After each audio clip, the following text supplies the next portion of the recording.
Terus arep piye? Aku maju perang. Ijen. Ana ijen kalah. Ha terus? Ha iki anakmu ki mendereng men ngapa iki? Petruk ngewangi, "Gah. Aku ora ndek masalah kok." Mo nek kon ngewangi. "Truk, ngopo? Kamu enggak sayang sama aku ya, Truk?"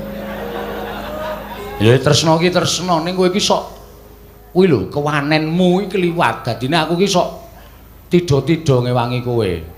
Engko aku sing ngrampungi Kurawa. Ah, kowe iki mung ngomong tok wong cangkemmu jembare Raja Mak kaya ngono kok. Kowe iki mung suarane tok engko sing tumandang aku sing lara, aku sing ngrasake diajar Kurawa. Gah, aku tak ngasuh bengi iki. Truk, ngopo? Engko rasa nyaur utangku wis. Ora moh. Moh. Reng, gah, sel. Awes mayang awan barang mau ya, Pak.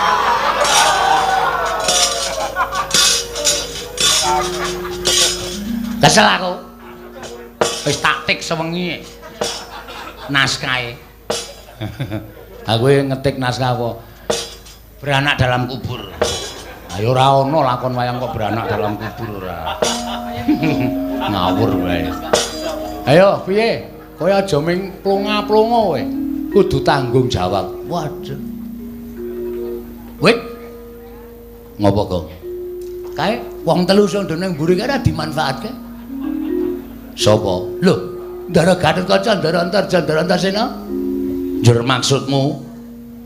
Ora iso dijaluki bantuan wong wis saguh gawe tentreming Karang Kadempel. Aku mau matur. Aku ya mau matur. Tamong.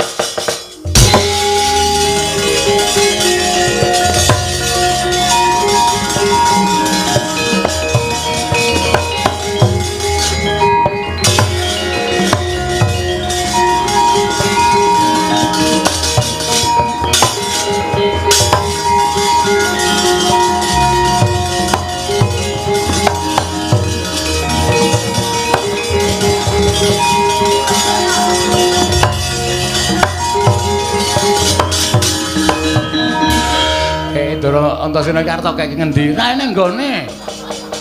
Bagong Kidan diret-eret kok ora iso ditras ditancepke. Ah ditancepke nggone sampean angel.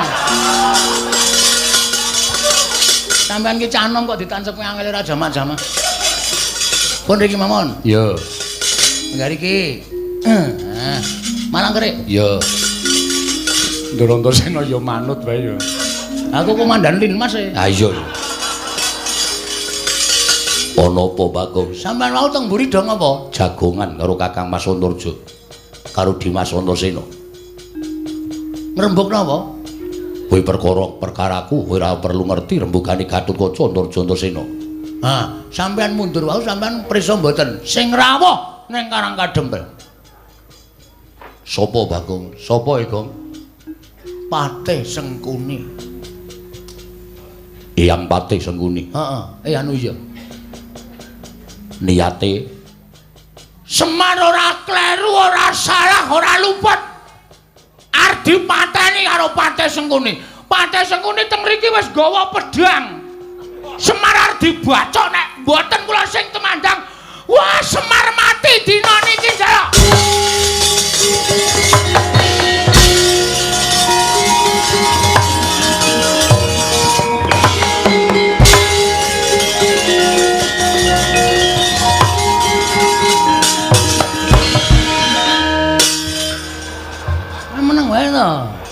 Santai. Kok yo tegel-tegele goroh. Teh ora seru-seru isa siji e. Engko ndak ngomong-ngomongke.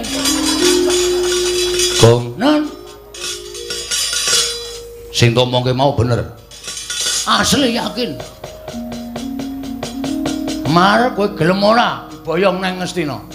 Ora gelem tak sabet pedang tugel siramu. Sengune terus kula gudak ngangge gundul kula. Tiyel glangsaran. Melayu ngundang Kurawa. Ketoke kok matamu ki mata ngapusi. Diar kapok ra kowe. Serius lho Mang Matke? Ya Pak ya. Pak. Ya Pak ya. Sadu tak sadu. Ya Pak ya. Iso. Ah, ngeyel. Mboten pitados. Ya, Tru. Mboten, Tru. Tru. Ya,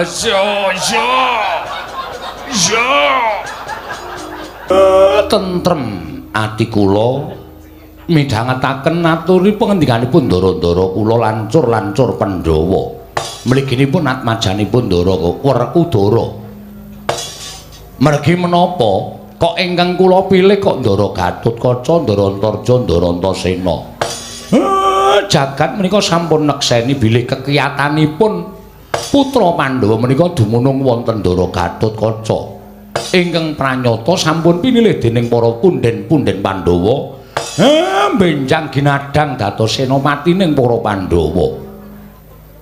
Mula tumuli kula ngrawuhaken Ndara Gatotkaca, Ndara Antarja, Ndara Antasena. Niki jane ngeten. Kula niku wong tuwa diarani kula niku matur goroh, wong nyatane kula nglakoni dene kula panjenengan pitados kali napa sing kula aturake, kula ngaturake panuwun ingkang tanpa pepindhan. Ana wigati apa? Siwana Yantaka. 7 dinten kepengker nek mboten kleru, nek mboten 6 nggih 7. Kula niki nampi sowane adi kula. Kadange Siwana Yantaka nggih ala-ala kula niku elek kula mbiyen ya dewane mbiyen. Kula nampa adi kula Manikmaya. Manikmaya ngendikake nek dewa niku badhe matedhakaken wujuding kanugrahan. Inggih menika ngwinastan wahyu katentreman. Monggo kula didhapuk dadi lantaran tumedhaking wahyu menika kala wau. Ati kula seneng ning jroning seneng ketukulan rasa susah. Merga wong dadi lantaran tumedhaking kanugrahan menika mboten gampang. Merga akeh sing bakal nggayu wujuding kanugrahan.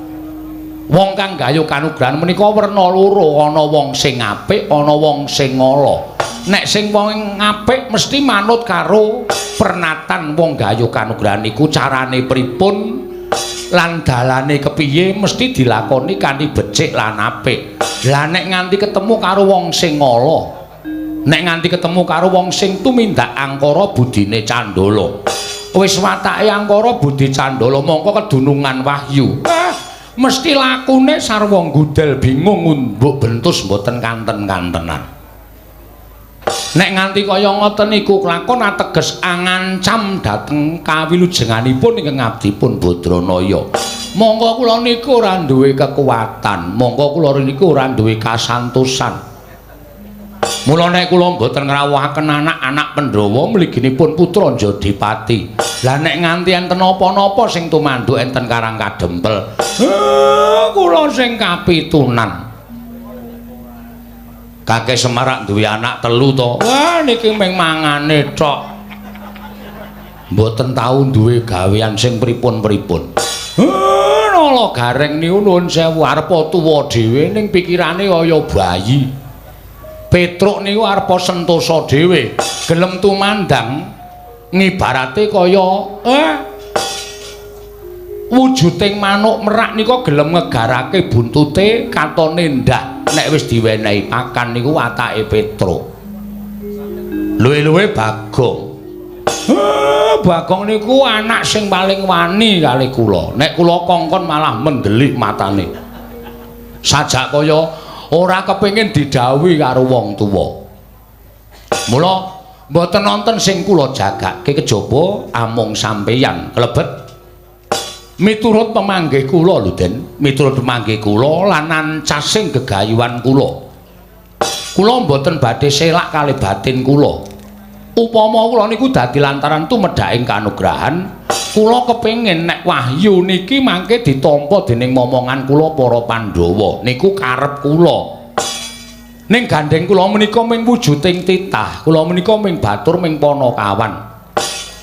Karep kula niki upama geseh karo kasunyatan, lha nggih kula ora iso apa-apa. Ning sing kula karepke Pandhawa sing nampa. Yen Pandhawa isa nampa wayu katentreman, nah kula pitados negari Ngamarta mboten badhe wonten sambi kala menapa-menapa. Kawulanipun bados ayem tentrem tetunggalan manunggal sayuk rukun tunggal cipta rasa karsa lan karyane ngangkat karyaning praja dadosaken negari Ngamarta saya kalukengrat anjayeng bawana menika karep kula.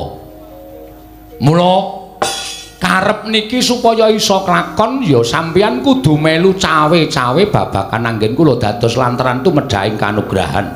Sranane sampeyan kula suwuni supaya dados bebetenging Karang Kadempel.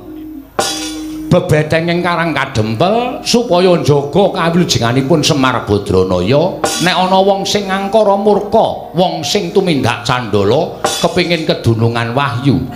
Niku adat saben sok ngawu gawar ngawur tingkah polahe. Lah kaya ngoten niku aja nganti tekan Karang Kadempel mung gelak jugar. Anggen kula manteng pangesti kula kepingin kedunungan kanugrahan. Mila Ndara kula suwun kanthi sanget sawetawis wekdal sampeyan manglenggah enten mriki. Ampun kondur wenten kasatriyan Pringgondani jangkar Bewiran Kerandu Gumbala supaya ati kula tentrem. Supaya napa sing dipun ngendikake dewa niku kula ya isa nampa kanthi semelehing rasa. Siwa Semar, kula wonten dawuh. Yen pancen kaya ngono dawuhing Siwanayantaka, Gatotkaca ora bakal selak.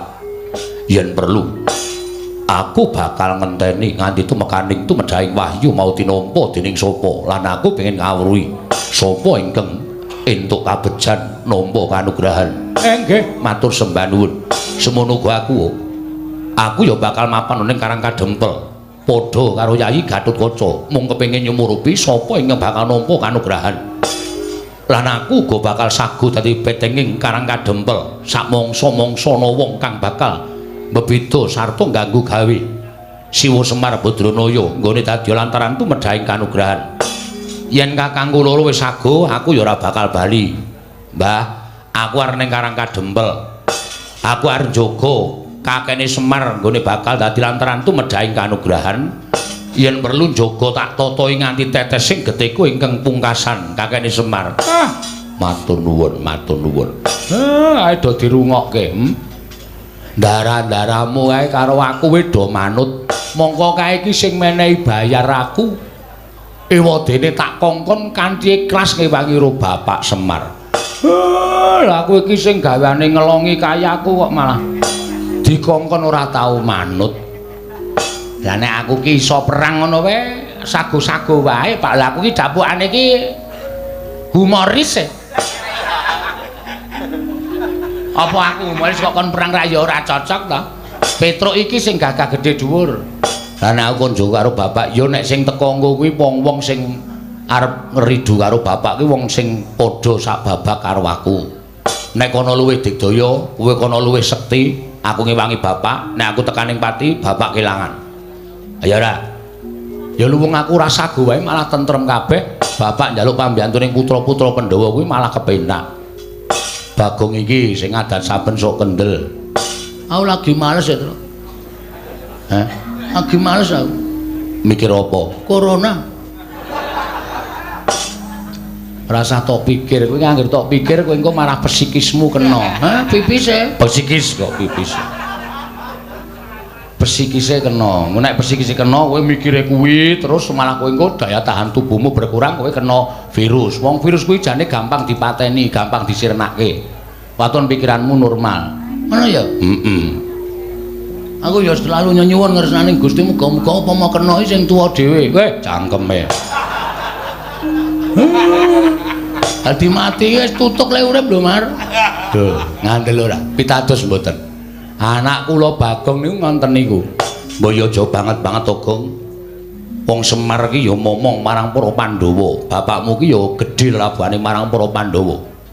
Kaya aja kaya ngono. Kowe ki ming melu wong-wong melu ana ya ora apa-apa, ora ana ya ora apa-apa. Ning sing wigati Pandhawa ki mbutuhke Semar, ora mbutuhke Gareng Petruk Bagong. Wah, atos saiki. Nyelekit lho kae. Berarti awak dhewe selama iki ming bawang kothong. Ayo ora bawang kothong, kowe omonganmu ya sak kepenake dhewe kok. ing atase kowe iki anak kok ndongak karo wong tuwa. Semar niku lho, ora semar ning kowe kuwi sing lambene elek. Aja sok kaya ngono, ndak ora prayoga kedadeane. Pun, ampun disaruhi anak kula Bagong ndak malah saya ndodro. Niki nek jak omong niku mengke malah metu kabeh, pikirane malah mboten sae kedadosane. Nggih. Nek ngoten kula ngaturke panuwun. Ndara, dene sampeyan pun saguh, pun tentrem ati kula. Lah, nek pun tentrem kaya ngeten iki, ujaring para kina sami nyebataken, pengendikaning para pinter sami paring dawuh. Nek kanugrahane cepak niku biasane tekane bareng karo pacobane. Nek pacobane iso disingkirke kanugrahane bakal manjing. Ning nek ora iso nyingkirke pacoban, kanugrahane bakal loncat. Niku adat lupiya sing pun lakon, Ndara. Semare koten prayitna semore reseka balik titiyoni gandayani trisanya purnama sasi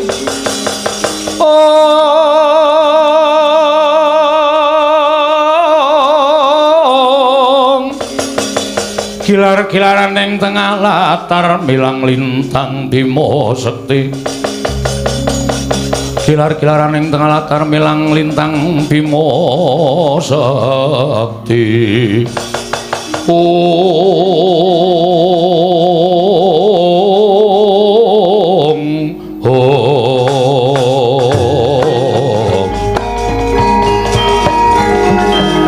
lem-lem ing driya mangu-mangu gandruwan rimang lelena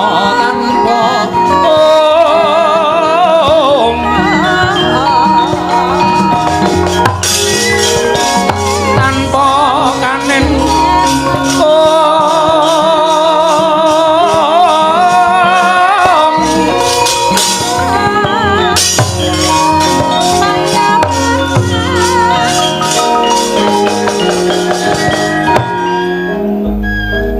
dadya tintri madaning padukan Karang Kadempel nalika semanten sami midhanget pangandikanipun kula Semar Badranaya datang wonten ingkang mobah datang wonten ingkang musik nalika semanten nyarengi rawuhipun utusan saking negaring Astina nenggih Rekyana Patih Harya Sengkuni inggih derengan sangganing para sata Kurawa minggah madaning pendhapi padukan karya cingak kang samya mulat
Sinongwati jagat kinari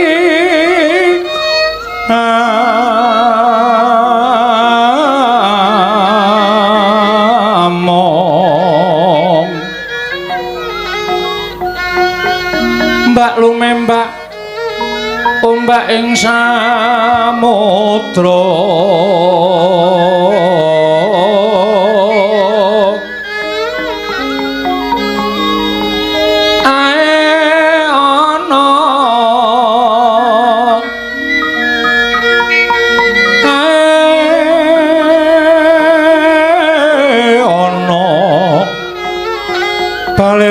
tambra kanggeng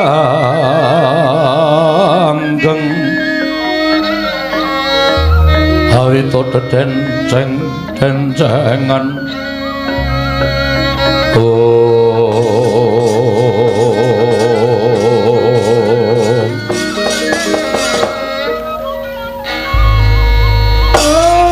blegek kugek sadulita mel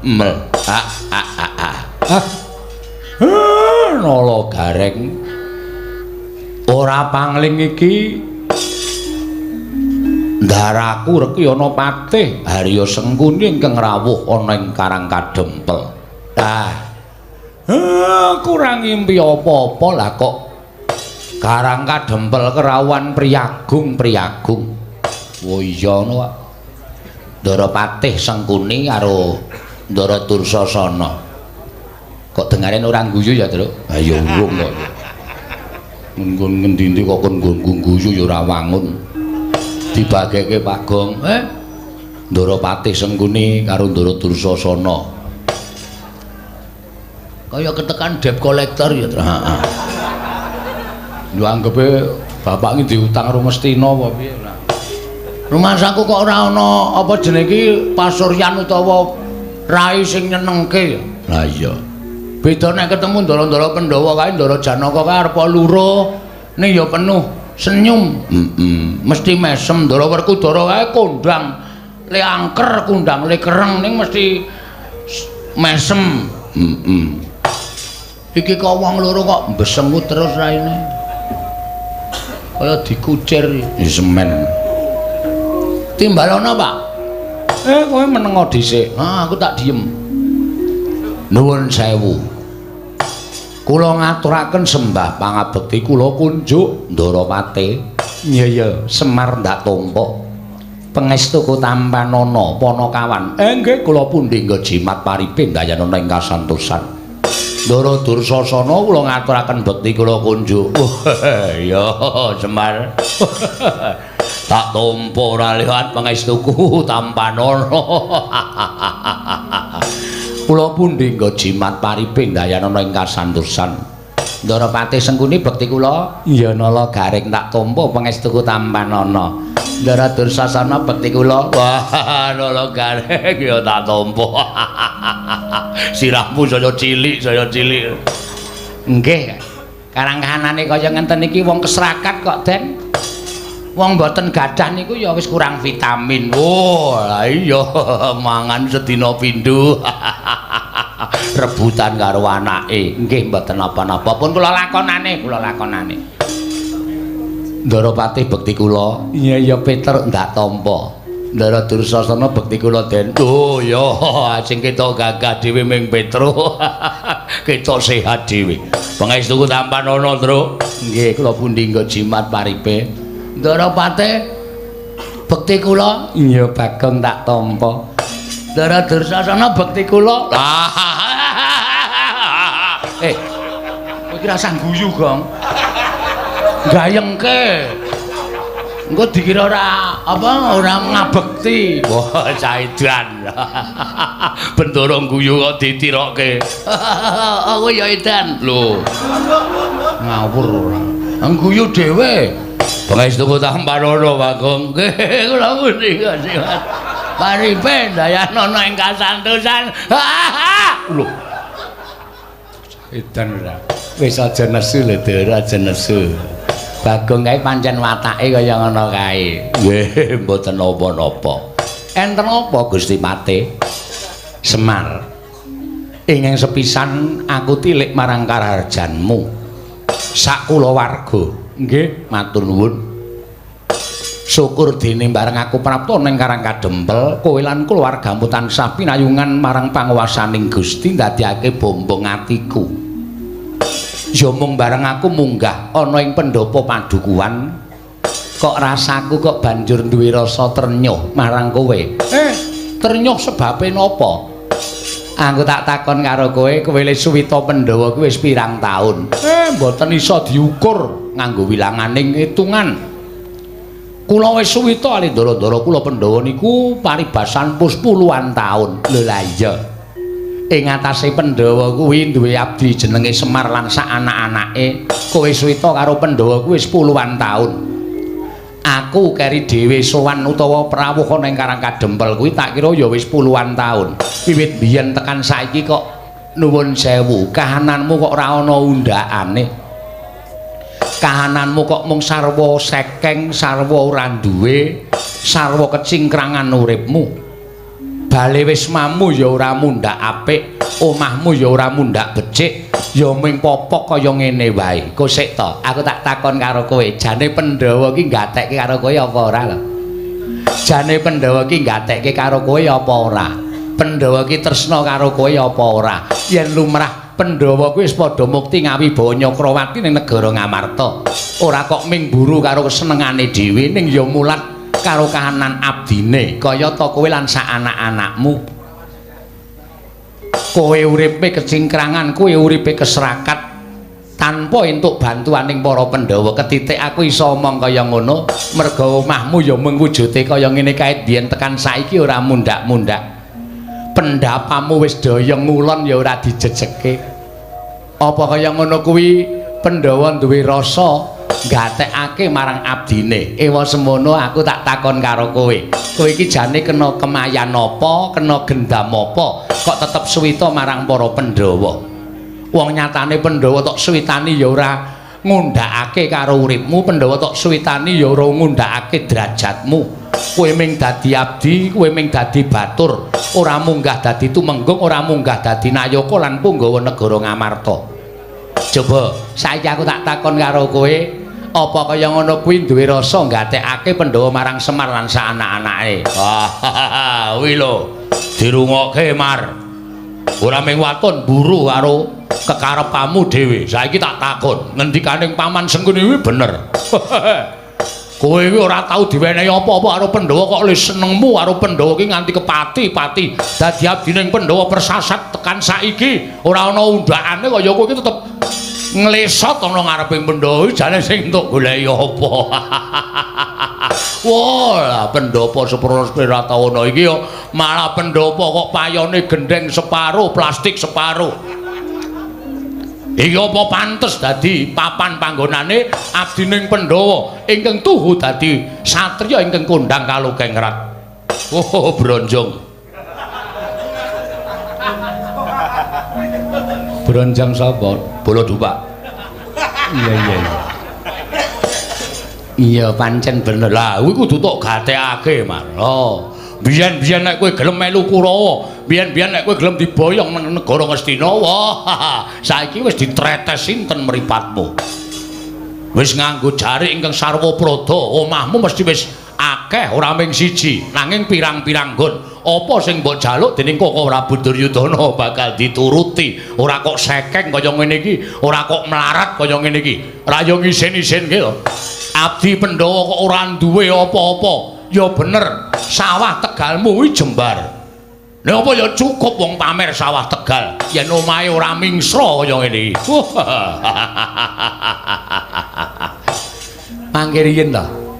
Sampeyan iki kula takoni karepe napa, sedyane napa? Ana daya kok nacat karo sing duwe omah niku dayah cara pundi? Kula tak takon. Ana daya kok nyacat karo sing duwe omah niku dayah cara pundi? Pun sampeyan saniki mang paring pangandikan. Perkara kula arep sekeng, perkara kula arep ora duwe niku kula sing nglakoni dudu sampeyan. Sampeyan ora usah dadak nyacat uripe Semar. Ning nuwun sewu, mangkulinokno ngilo karo githok sampeyan dhewe. Wit biyen Semar niku ora sulap karo gebyaring Branda donya. Semar niku mboten blereng karing gebyaring derajat pangkat. Okeo bondo donya duwe derajat pangkat nek uripe ora tentrem, uripe ora akeh sanak sedulur, kedungsang-dungsang uripe nggo abrak apa kula tak takon. Cobi kula tak takon. Ning nadyanto Semar niki wong ora duwe ning urip kula tentrem, urip kula ayem. Ora dioyak-oyak karo butuh, ora dioyak-oyak karo napa-napa niku tumrap kula wis mujudake urip sing paling kepenak. Urip sing paling kula rasake iso manjing tentreming lahir lan batin kula. Ngoten lho. Kapok kowe ra. Mangsamu Semar ramani unek-unekke kowe, Pak.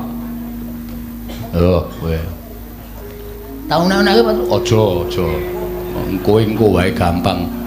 Aku ora betah nek carane ngene iki. Daya kurang ajar to iki. Ya wis ben ngono kuwi wong di derajat wong di pangkat ki wenang unek-unekke kok. Wis ora iso kaya ngono.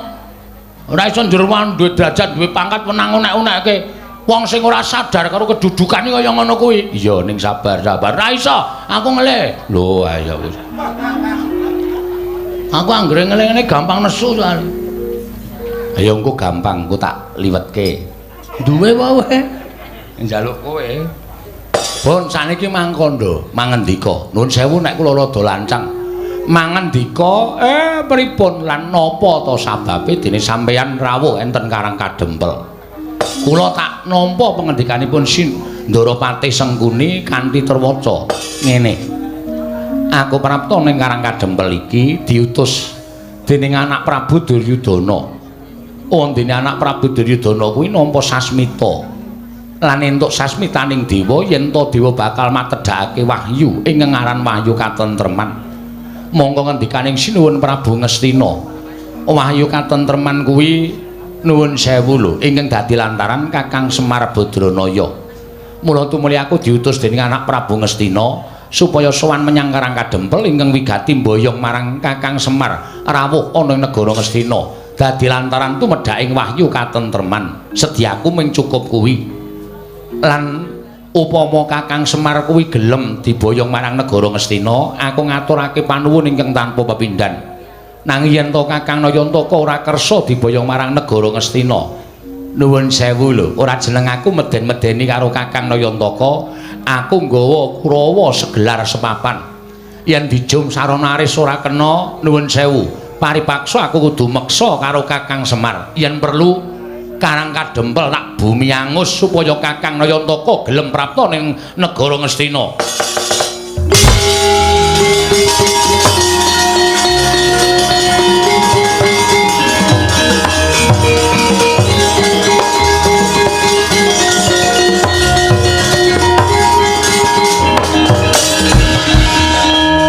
Bagong arep ngopo kowe? Bagong kowe sabar kowe. Kowe aja clandhakan. Sing nang ngarepmu ki piyayi luhur. Arep piyayi arep piano ora masalah. Iki menyangkut harga diri, Pak. Kowe dunekke ngono kok meneng bae kowe iki Semar asli wae udu. Bagong nesu. Meneng. Aku sing nandangi Patih Sengkuni. Kuwi Patih, ora wedi. Arep iki Patih, aku ora wedi. Patih ki nek omongane nyak-nyakan kaya ngono. Wajib dibikem cangkeme. Ngopo? Aku wedi kono, mlebu omah kono, krukup sarung. Gong, dadi masalah lho, Le. Ya men, kowe ngono anake Semar gedhe dhuwur gagelakane tok. Pokoke aja meneng kabeh. Kowe mau muni piye, Seng? Sampeyan ya ora toto-toto. Sampeyan paring pangandikan orang gagas nek ning burine Semar niku enten anak-anake. Pun mangseke sake kula tak golek rokok. Nendi dur, kentekan rudun man. Adune kowe wedi mboten kula tenggo teng jaba. Balen ana omonganmu Patih Sengkuni. Yen bapakmu ora gelem diboyong marang negara Ngastina, aku nggawa Kurawa segelar sepapan. yen perlu Karang Kadempel tak bumi angus supaya bapakmu gelem diboyong ning negara Ngastina. Sing aku tak takon karo kowe, ngono kuwi wis dadi omongane Patih apa? Heeh. Hah? Ngono kuwi wis dadi omongane Patih ya. Sing apik kuwi kowe iki ngenggoni derajat lan pangkatmu. Kowe iki ngayomi wong cilik-cilik kaya Semar, kaya aku, kaya Gareng karo Petro. Ora kok derajat pangkatmu nggo meden-medeni karo wong cilik kaya ngene iki. Pemenang apa nggo sewenang-wenang. Pangkat mbok nggo godho. Kowe ora manut karo aku tak hukum. Kowe ora manut karo aku tak idah siramu. Apa wis apa jenenge, Tru? Pantes. Aku nek ngene iki sok cangkemku sok keserempet. Apa wis mangon? Terus saiki sampean nantang karo Semar. Karang Kadempel tak bumi angus. Kowe nek omong ngono kuwi kudu ngematke nih. Ngematke. Mburi ki ning Bagong apa ora? Aku ki ketua Linmas Karang Kadempel. Dadi nek kowe ngrasani Karang Kadempel arep gawe bumi angus ki padha karo kowe ngilani jadane Bagong kowe. Aku nek wis nesu ngene iki ora wedi karo sapa-sapa. Aja kok menungso. Pait aku mung siji, aku bener. Nek aku bener aja kok menungso. Dewa mudhun kowe tak tantang. Hah? Ora percaya apa? Semar iki dewa, bola-bali tak tantang. Ya, Pak, ya. Heeh. Iki Sang Hyang Ismanto. Ismaya, ha? Ismaya. Iki bola-bali tak tantang iki mergo aku bener, bapak salah. Bapak nyatane ya ora wani. Aku meng Patih. Kowe iki alah nini. Kowe iki nek ndek derajat pangkat kowe suwi-wiyah karo wong cilik kaya ngono kuwi tak omongi wis to. Kowe iki ora langgeng lek mudah duwe derajat pangkat. Ora langgeng. Kurang-kurang bejane urang tutuk masa periodemu wis disogok rakyat saka ngisor gledhak saka kursi. Muni wae. Kowe aja nyepelekke kawula ngene iki balaku akeh. Kancaku pirang-pirang. Nek cangkemku gelem elek aku provokator wong sak Karang Kadempel. Kowe dikeroyok wong sak Karang Kadempel modar nang kene kowe seng. Gong kuwi Patih. Ya men. Aku ora ngajeni karo derajat pangkate. Ora wedi aku nek Patih kudune dibasani kok omongane sak penake dhewe kaya kernet. Saiki arep ngopo kowe? Yen ngono kowe wani karo aku. Lho, cah iki piye to? Genah wis bengok-bengok kaya ngene kok darani rawani iki piye to? Wah, SDM rendah. SDM ki apa, Gong? Susu telur madu. Sumber daya manusia, pemberdayaan manusia. Hah? Ayo muni ae. Kowe wani mungsuh Kurawa. Aja kok Kurawa 100. Anake Kurawa kon maju kabeh. Kon sisan kroyok Bagong. Nek aku nganti kalah karo Kurawa, nglalu aku tak ndak. Aku golek wong kena corona tak sedot viruse. Mati aku. Asli kuwi. Asli, aku iki ra ngematke kok lakon ngene iki wis bola-bali to. Kowe ngetokke Kurawa ya kalah terus to. Kowe isih arep ngetokke Kurawa. Kowe iki Patih goblok banget pisan.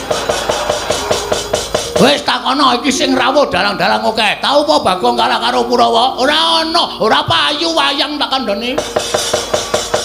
Ning mesti menang. Ning sak gedhakan iki durung karuan. Kana dibariske Kurawa.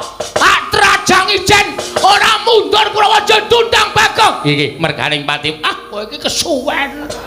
Nek ngene iki mau langsung muni gamerane terus kowe metu terus suasanane iki tegang. Patih klemak-klemek ora. Kono gawe lemper kono. Prek. Ate padake wong rewang. Ayo mau mundur. Ora mundur. Aku sing arep ngajar karo kowe, Pak.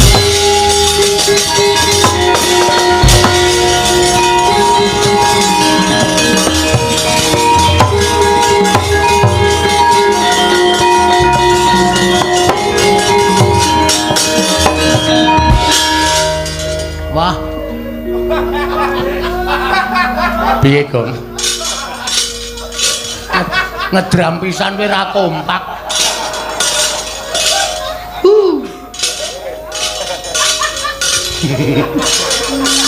Ya disabar-sabarke.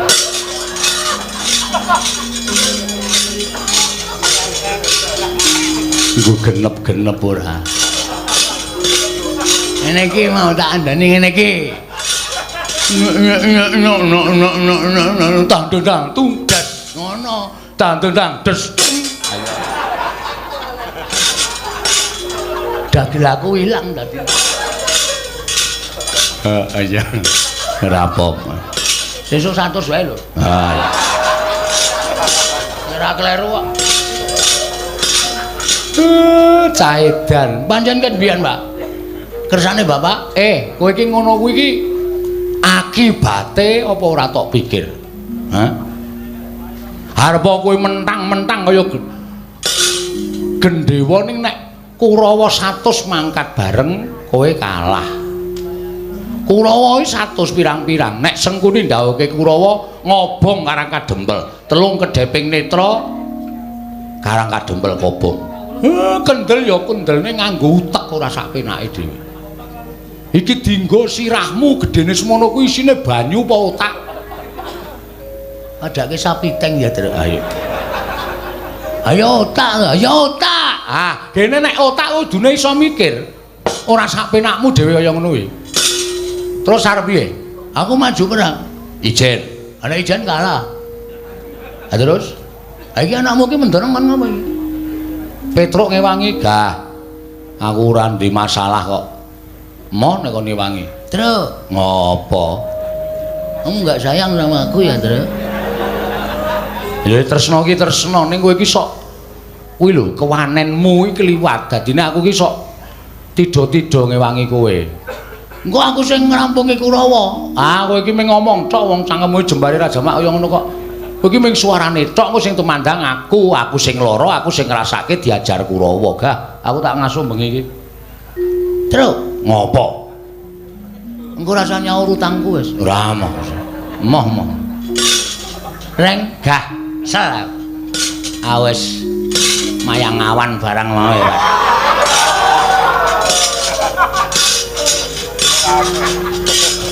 Kesel aku. Wis taktik sewengi. Naskahe. Aku ngetik naskah apa? Beranak dalam kubur. Ayo ora ono lakon wayang kok beranak dalam kubur ora. Ngawur wae. Ayo piye? Kowe aja ming plonga-plonga kowe. Kudu tanggung jawab. Waduh. Wit. Ngopo, Gong? Kae wong telu sing ndene mburi kae ora dimanfaatke. Sapa? Lho, Ndara Gatotkaca, Ndara Antarja, Ndara Antarsena. Njur maksudmu? Ora iso dijaluki bantuan wong wis saguh gawe tentreming Karang Kadempel. Aku mau matur. Aku ya mau matur. Tamong.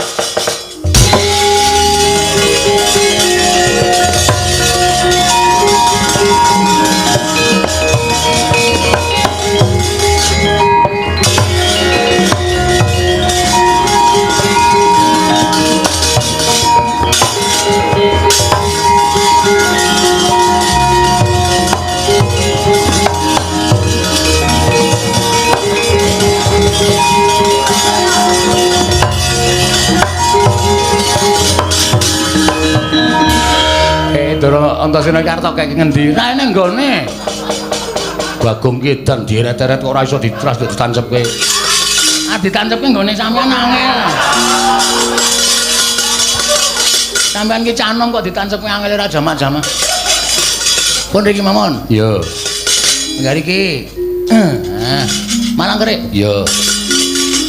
Ndara Antasena yo manut wae yo. Aku komandan Linmas e. Ha iya. Ana apa Bagong? Sampeyan wau teng mburi dong apa? Jagongan karo Kakang Mas Antarja karo Dimas Antasena. Ngrembug napa? Kuwi perkaraku kowe ora perlu ngerti rembugane Gatotkaca Antarja Antasena. Ha, sampeyan mundur wau sampeyan prisa mboten sing rawuh ning Karang Kadempel. Sopo Bagong? Sopo Gong? Patih Sengkuni. Eyang Patih Sengkuni. Heeh, anu iya. Niate Semar ora kleru, ora salah, ora luput. Arep dipateni karo Patih Sengkuni. Patih Sengkuni teng mriki wis gawa pedhang. Semar arep dibaca nek mboten kula sing temandang Wah, Semar mati dina niki, Jaya.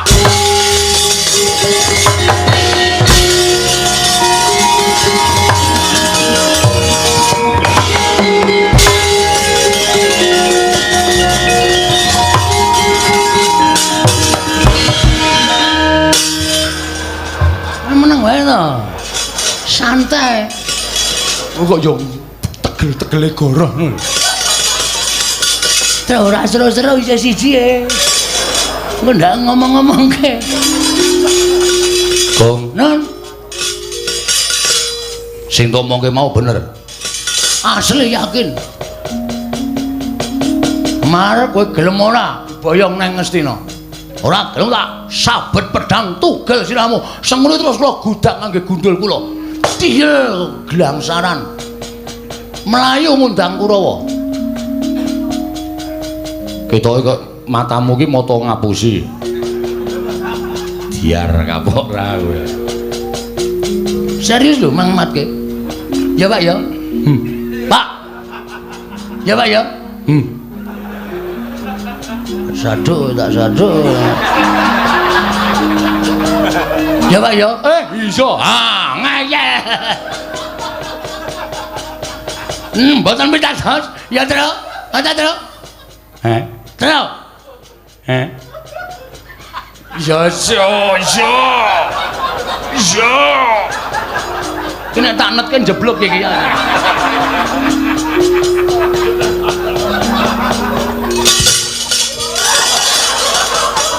Gareng kok lunga. Gareng ra weruh matane kerok. Ora iso ngematke sampean apa mentala?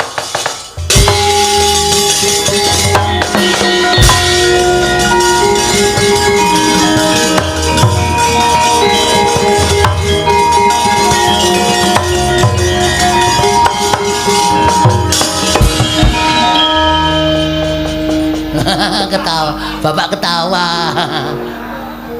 Pancen setan tenan. Anak telu kok sik merosal dhewe sing ragil. Kae engko nek nganti ngerti tok apusi tanggung jawabmu lho. Oke, sing penting Kurawa semingkir sik. Perkara engko aku dikeplaki ndara-ndara ora masalah. Wong aku kulino dicocoki karo ndara-ndara garu kaca ndara-ndara sira nek gojek karo aku yo nganti nangani tenanan. Dirasake lho engko. Oh, siap, ora usah kuwatir. Nek ngono. Sik, Pak, sik. Waduh, merono Pak ra sida mrene. Apa iku? Monggo bawa panganan. Arahe iki kaya mrene bol menggoknone yoga. Ha iya. Yoga iki rasa pakane mbok eman.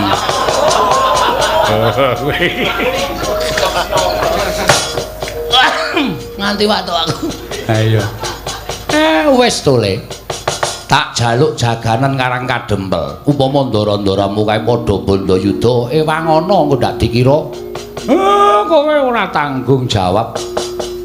Nggih, ngestokke dawuh, Pak. Nggih, ngetokke dawuh, Pak. Wis kono Mak Budala.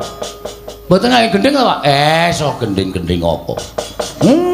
Nganggo gending-gendingan aku tak nentremke ati. Ndedonga muga-muga Karang Kadempel tentrem. Mengko sawise tentrem ana bab ing bakal tak aturake anak-anak Pandhawa kae mau. Oh nggih. Nek ngoten kula nyuwun pamit. Sing ati-ati. Kula nyuwun pamit nggih, Pak. Sing ati-ati Bagong aja kaya bocah.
Matur suwun. Ya.